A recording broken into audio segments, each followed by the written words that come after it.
Hey, Brian, welcome to the NTM Growth Marketing Podcast. I'm excited to be speaking with you today. Hey, Andrew, pleasure to be here and nice to meet you too. I am very much looking forward to this conversation, hearing a little bit more about you, your organization, and let's start off with tell us a little bit more about your company. What is your role? What does the day in the life of Brian look like? Yeah, happy to. So I work for a company called D2L, which is short for Desire to Learn. It's an EdTech company. Been in business for around 25 years, over 1,000 employees. We reach about 20 million Wow. learners on our platform, and we serve a number of different markets, K through 12, higher ed, and corporate learning. So pretty broad go-to-market, interesting vertical splits across the company. I would say it's a mission-driven company. Our mission is to transform the way the world learns. And that's one of the things. I'm pretty new to D2L, actually, Andrew. I've only been with the company for, 7 or 8 months. I joined earlier this year, and I'm the Chief Marketing Officer. It's a fantastic role, great company. I like the fact that we're actually not just selling widgets, but we're doing something meaningful in the world. And one of my primary beliefs is that education can transform the world and people's lives, and it is kind of nice to work for a company that does something good and has a real stated mission. Also makes it a little easier to recruit people who share that mission and vision, which is always nice. And I think as a marketer, it's great to work for a company that has an authentic kind of goal and direction that you can align your campaigns and your messaging to. So for a number of reasons, it's a great place to be, and I love my job. Sometimes when I speak to CMOs, I hear, which is fantastic, I hear the accolades of how much the company has grown, what the ROAS is on campaigns, but what does the first 30 days in the life of a CMO look like when you're new to a business? So you can actually set yourself up for those big wins, 12 to 18 months down the line.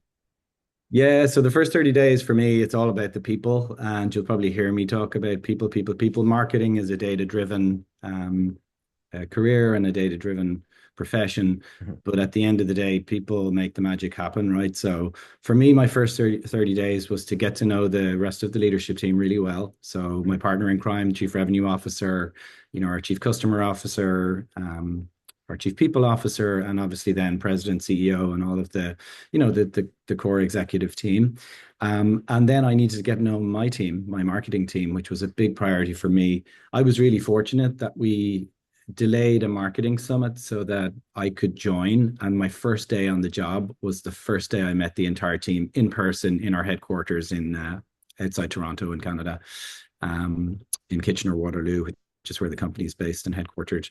So my first 30 days was like full on meeting folks, getting to know them, understanding the structure of my team, understanding, where we had strengths and where we had some weaknesses slash opportunities to grow, and really getting to know the personalities and how what made the marketing team at D2L tick.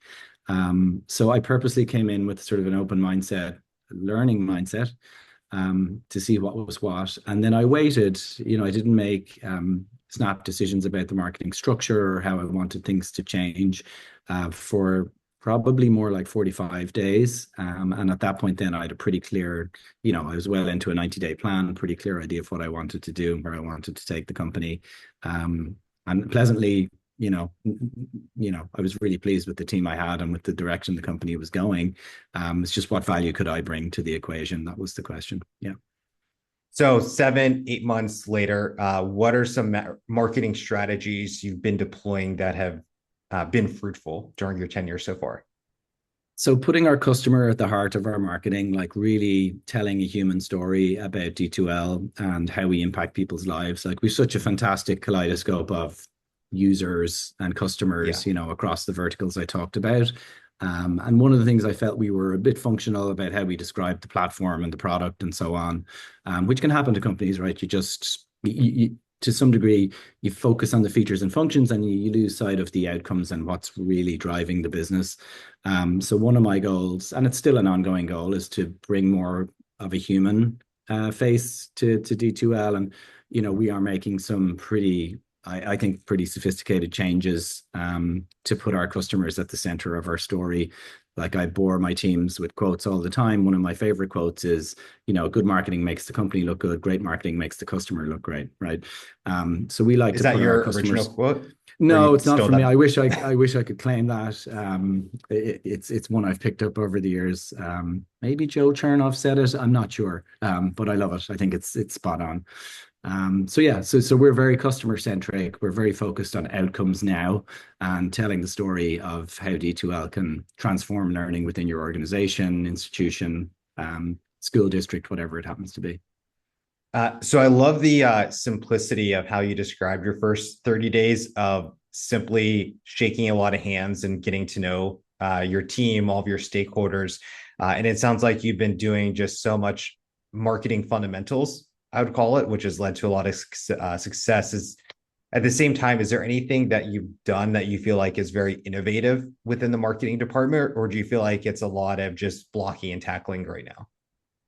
So we had some structural changes. I don't know if you'd call this highly innovative, but I think before you can really get the freedom to innovate, and I think we are innovating on the positioning and messaging side now, we had to get the structure of the team right. So I made some adjustments there. I pulled out our content and creative team into a separate standalone division that reported directly to me.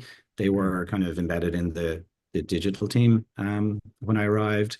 And I also pulled marketing ops out into a separate sort of standalone unit reporting to me as well, just so that I could get a clear spread of the department across revenue marketing, product marketing, content and creative, marketing ops, pure comms, like have a good sort of each of the pillars of what I consider critical marketing functions lined up the way I'd like them to be. And that has freed up the team and allowed us to, I think, to operate more efficiently.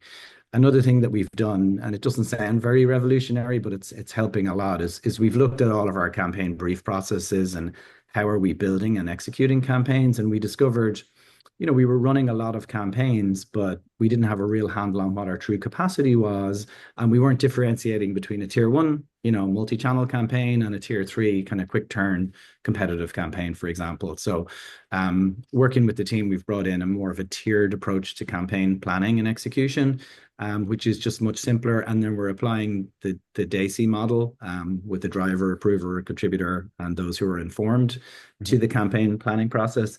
And actually, process isn't the most exciting thing in the world, but for me, it frees you up to be creative, and it takes a lot of the churn and sort of uncertainty out of campaign execution, and that's what we've needed. So I'm really pleased that that's happening now, and I think that's really going to free us up to lean into, high fidelity, well executed, integrated campaigns that are correctly resourced based on the level of impact that they're expected to have, tier one, tier two, or tier three.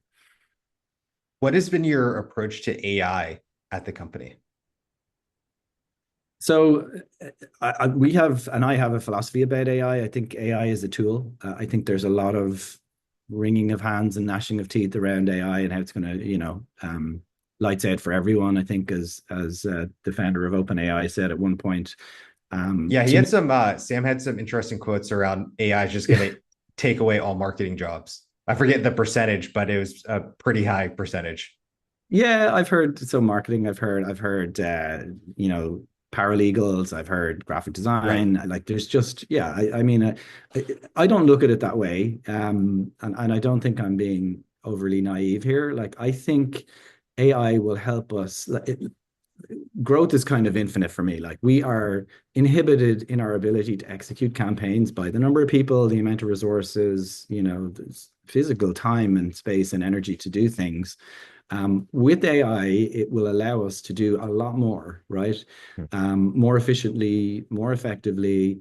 So I think I view it as a real multiplier or force multiplier for marketing rather than something that's just going to keep the envelope the same and take all the people out of the equation and just have the robots build the campaigns. I don't see, that will happen, and certainly some jobs are going to be transformed and some jobs are going to be lost. But I think they're the more lower level, less impactful roles, and I think what's going to come out of that is more sophisticated, high growth roles where you're leveraging AI to get where you need to get quicker.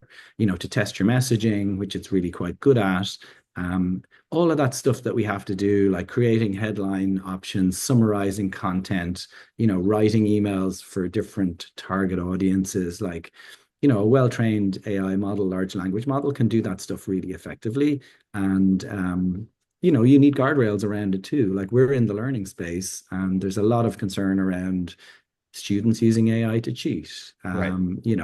Instructors, learning providers, instructional designers being unfamiliar with AI and not knowing how to use it to, to do a lot of the drudgery and heavy lifting that they have to do today manually, right? So I see huge potential for AI, and our teams are actively, a lot of the vendors that we're working with, so our ABM vendor, we're a big Salesforce company, Marketing Cloud, and all of the Salesforce suite that we use. Like AI is becoming, I would say, a standard part of most of those core applications that we use day in and day out. And then there are what I call really powerful point, solutions in AI. You can think about what Qualified is doing on the chatbot side. Is kind of interesting. Every Gong is doing some interesting things. Like every software company worth their salt is producing either an AI layer that runs across their entire platform or an add-on to their existing platform. We're no exception at D2L. So we've created an AI layer called D2L Lumi that's essentially an intelligent AI assistant to help you build learning content more Very awesome. effectively, come up with question foils, summarize material, create discussion guides for learning environments. And we also want to push that innovation to students too. So how can learners use AI to learn more efficiently? I just think there's tremendous potential for generative AI in the learning space, and I think in software as a whole.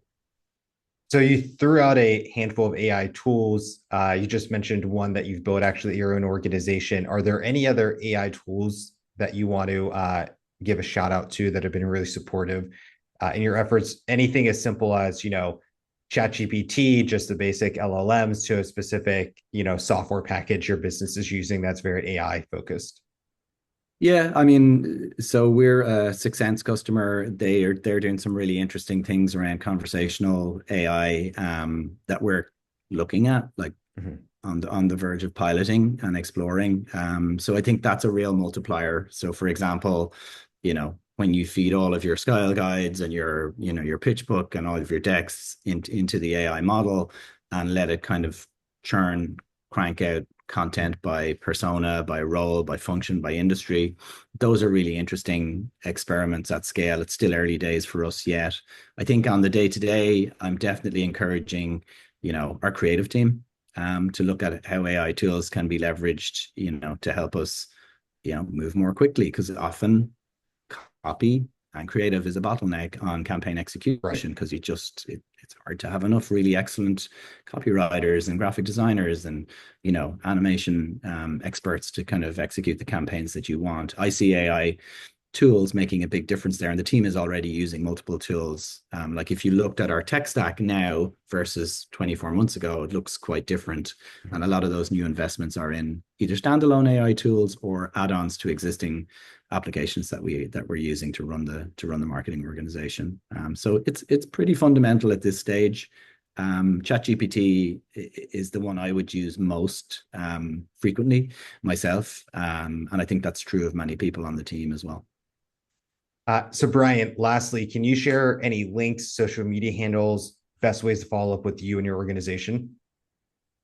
Sure. So d2l.com is our beautiful website. So if you want to see some of It the is stuff beautiful. that I've been talking, thank you. I've been talking about our new customer-centric messaging. So please go there and check us out as a company as well. To contact me personally, LinkedIn is probably the best vehicle to do that. It's Brian Finnerty. I've an open connection policy. I'll connect with anybody, and happy to answer any questions people have, or have a chat about marketing at any time on LinkedIn. That's probably the best way to get me. Perfect, Brian. Thank you for your time today. Great. Thank you, Andrew. Appreciate it. Before we jump into our next guest, we want to take a moment to tell you about our marketing mastermind cohort, No Typical Marketers. If you are a marketing executive looking to connect with like-minded professionals, this is the space for you. It's more than just a Discord group. It's your exclusive ticket to monthly roundtable meetings where we have group discussions about advanced marketing strategies, share insights, and solve real-world challenges like implementing AI agents into your marketing.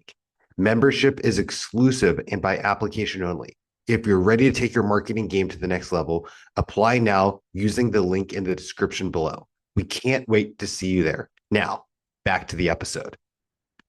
Hi, Amit. Welcome to the NTM Growth Marketing Podcast. I am excited to be speaking with you today. Yeah, Andrew, thanks for having me. Big pleasure to join. So to start off, I would love for you to share a little bit more on your organization. What is your role at the company? What does the day in the life of Amit look like? Wow. So recently I did a substantial big pivot in my career. So from kind of SaaS software, nice and tied up into the defense industry. Hardware. We're talking about metal. We're talking about the big things. So I pivoted, and now I'm 6 months into that. My role is looking after business development and marketing. Those out there that are in the software areas like I've been. So it's a whole different jargon, right? Business development and marketing. It's like actual, sales and stuff. Happy to dive into that later on if it's of interest. So what does the day look like? First and foremost, I have commute. Up until that point, I had my moped and was like a 5-minute scoot into work. And now it's like a 40, 50-minute drive each side. I was terrified by that, but I'm starting to enjoy it. Then coming into work, I could talk about this on and on and on. I have my own office. Usually we're used to like open space, right? Now I have this nice office and a landline. Who knows that thing even exists? I actually have a fax number on my business card. So yeah, I'm coming in, doing a lot of market research, understanding where we're at, trying to generate new sources of business. And enjoying every minute of it. Can you share a little bit more of what that pivot was like of going from B2B SaaS into the hardware space? I've actually not been able to speak to someone who's had a pivot like that. I've talked to people who might have been, selling Yeti microphones for $75 on Amazon and went into B2B SaaS, but never that shift. So I'd love to hear some of the differences you've been experiencing. So that's kind of me, I'm always kind of an outlier, for good and for bad. So maybe I can quickly steer through my career, and then the story would be coherent because we're in marketing and it's all about storytelling. So you want to have a beginning, middle, and end. Tell us the story. So I studied industrial engineering. When I was close to finishing my studies, I joined a startup company that was founded by one of my professors. Started working there as a data analyst, talking about a 15-person company, and slowly but surely kind of grew into that role. At some point I was offered to lead sales. Then it was like already 30 people in the company. I kind of, I was thinking about it, and at some point I was offered to lead marketing.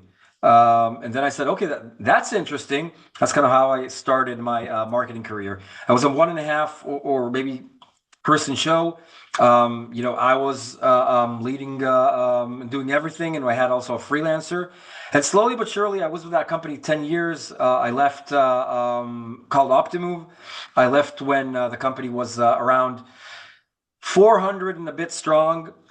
And I had a team of around 30, 35 people globally, kind of working on all disciplines of B2B marketing.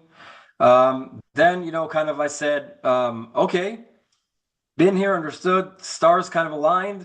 And I said, okay, let's start from the beginning. Then I moved to another company in the marketing technology space called Voyantis. I've done some tenure there. Then I was presented with the opportunity to lead Monday.com's B2B marketing. So I did another almost a 1.5 year tenure there, leading the top-down business efforts for Monday.com. As you know, Monday.com kind of invented the PLG, product-led growth, and I, We use tried to. Monday.com. You use Monday.com. I think you're not the only one there, right? Right. It's a very popular and one of the best products, if not the best product in that space. But again, I'm a bit biased. So yeah, Monday.com is usually a no-touch kind of bottom up, process, business process. Whereas I came in to, start the top-down, more enterprise marketing exercises and initiatives. Done that. After that, I kind of, my wife told me, listen, we have a maternity leave. You can also take a paternity leave, but for us, it's like, a big pause in our career, kind of letting us have some time to look around. What's up, man? Take some time off. So I doubled down on that and took a year off. Wow. Call it a sabbatical, call it whatever you want. Took the year off. It was the first time in my life that I didn't have, some kind of, routine, right? So it's not kind of waking up, taking kids to daycare, coming to the office, yada, yada. So yes, I did take the kids to daycare, but then back to coffee, some meetings. Anyhow, that period of the year, so there was the very tragic event of October 7th. And kind of, I was getting a bit into the midlife crisis and so on and so forth. Something there kind of pushed me into a huge change. And, October 7, everything, the company that I work for currently supports IDF and other armies and what we do to save lives. That kind of, lit me up, and I pivoted big time, big time. And software, like the software engineers are the gods. Here we're talking about mechanical engineers working on robots and cogwheels. So now that you're in a whole different type of vertical, you said you're about 6 or 7 months into this new role. I think you said, I'm sure you had a playbook of what works in B2B SaaS for all years of experience. But in the whole new world, what are some marketing strategies you're seeing that work really effectively in this space? After 15 years in tech, you kind of come into this new world, and obviously there are things you can apply, but it's a whole different ball game. And kind of merging between the worlds, I'm sure that merge, or even seeing that merge, can generate some very nice innovative things. But kind of getting into your question, think about this. When you're in the defense industry, you sell big machines to armies. Now, in order for that to happen, it's not like download an ebook, right? It's okay. How do I get in touch with this and that? 2-star general, or a delegation from this and that company. So the company that I joined didn't have that business arm. It was more so a company that engineers, manufactures, and delivers. And then I joined to kind of build that business arm. So then you say, okay, until I will be able to generate those relationships with those generals, it'll take a decade. So the biggest challenge there is how do you shorten time? And the answer to that is partners and agents. So there are a lot of them in that world. So kind of work with someone that already has those connections, different business models, but kind of if they believe in you and they want to distribute and sell your product, great. If they have that experience of selling such products to relevant countries, so by all means. So that's kind of one thing that works really, really well. And I'm exploring more stuff. So, but again, what doesn't work is download an ebook, right? So yeah. So you said you have a fax machine, which is funny because in my private office building, we have a shared scanner, and I cannot figure out how to use a scanner. I'm such a stereotypical millennial who really never had to go through that process of a career of fax machines. I grew up on AOL Instant Messenger. So I say that, there was a lot of what I would say, old school elements of the new job in the new company you're a part of, but is there anything you've been able to bring to the table that feels very innovative for your marketing efforts? 100%. I mean, when you think about, the ideal customer profile, right, the ICP of a defense company, we're talking about, generally speaking, like a world that's kind of, very, I wouldn't say old school, right? Because maybe we're kind of in tech, the cool kids, and the Right. rest are like us, right? We're living in our We think we're ecosystem. cool. Exactly, and we're kind of in our ecosystem. Oh, they don't do that, so I have a landline now, right? So does that connect into Slack? Right? So it doesn't. And I'm always used to work on the G Suite and here Outlook's king, my Microsoft. So what does my past experience bring to the table? I think kind of more, let's call it some flash from the software, and on purpose I'm saying software, not tech. When I started working in this company, I'd say, yeah, I used to be in tech and now I'm in defense. No, that's tech. Defense is tech big time. So Right. I wasn't software, now I'm in hardware.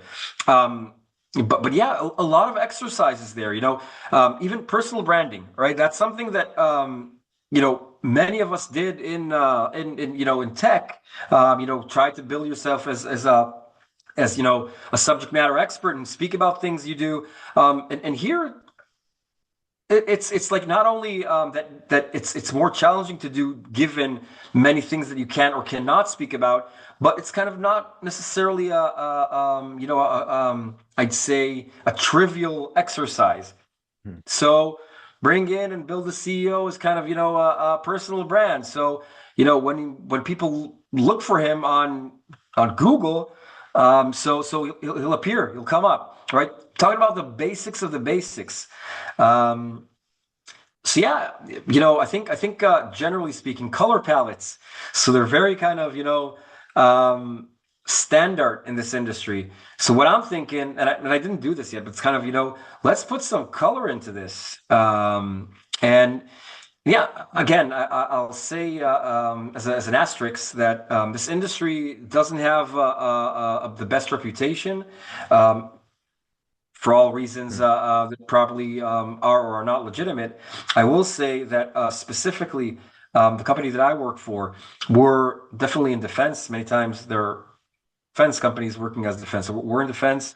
We're here to save lives of soldiers and to make sure that hopefully the world becomes a better place. So yeah, that's Yeah. where we're kind of trying to bring in the color. Yeah, and the innovation can look different to different organizations. My dad has a dentistry practice, and he a few years ago started to send SMS messages to remind people about their appointments. With his world, where he goes to google.com to search for facebook.com, he doesn't know, like, you can just type in facebook.com. Like, that was a huge marketing innovation for him as another touch point for his clients to remind them to sign up for their 6-month appointment or to make sure they're going to actually show up on time day of. But talking about innovation, is there any integration of AI into any of your marketing, or is that left on the back burner right now? Oh my God. Is there any discipline on planet Earth or human being that doesn't use AI? Of course we use AI. We use AI for everything. Talking about kind of, the marketing side of things, but also the actual products, the actual, technologies are also kind of getting into AI. But from a marketing perspective, 100%, I think that, every human being in his personal and definitely his professional life, if they're not taking advantage of this crazy thing that's called generative AI, they're outdated and it's way more than that. Kind of you could double or triple your capabilities or what you do in a certain given time with these things, that I think it's a shame not to even try. So again, I'm not the biggest expert with AI, but definitely use it for day-to-day tasks, 100%. Are there any AI tools you like to use, like Gemini, ChatGPT, or any, standalone software you've been integrating into your marketing? So in my Chrome, there's like a tab, that you're able to kind of group tabs Right. into like one thing. So I have like one called AI, and I have a few of them there. The obvious suspects, ChatGPT and Gemini, and a few others that don't come up, to mind at this point. But what I do is I start with one of them, like randomly. Start, kind of interviewing them, asking the questions, drilling down, and then I get a certain answer or I don't get an answer. And then I'll always go to number two or number three. It's like when you go to a doctor, right? You want a second opinion. Right, right. So that's kind of how I work with these technologies. But again, I usually work with the plain vanilla ones. I tried some other stuff, got some amazing results, but on my day to day, for the most part, I use the plain vanilla ones. Perfect. So lastly, can you share links, social media handles, best ways to follow up with you or your organization? Just look me up. Apparently, there aren't a lot of Amit Bivases in the world. And can You'll you spell find that my for us? AMIT, like Tom, B, like brother, IV for Victor, AS, like Sam. So it's Amit Bivas. By the way, it's an interesting point to say that apparently Amit is also an Indian name. So if you search that and get like a lot of results of Indian, people, don't freak out. If you add the last name, you're going to find me. Perfect. Thank you so much for your time today. Thanks for having me, Andrew. It was a big pleasure. Thank you for sharing your time with us at the NTM Growth Marketing Podcast.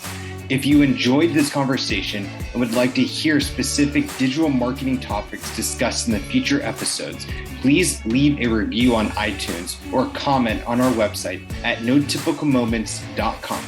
Don't forget to share today's episode with anyone looking to grow their business or themselves.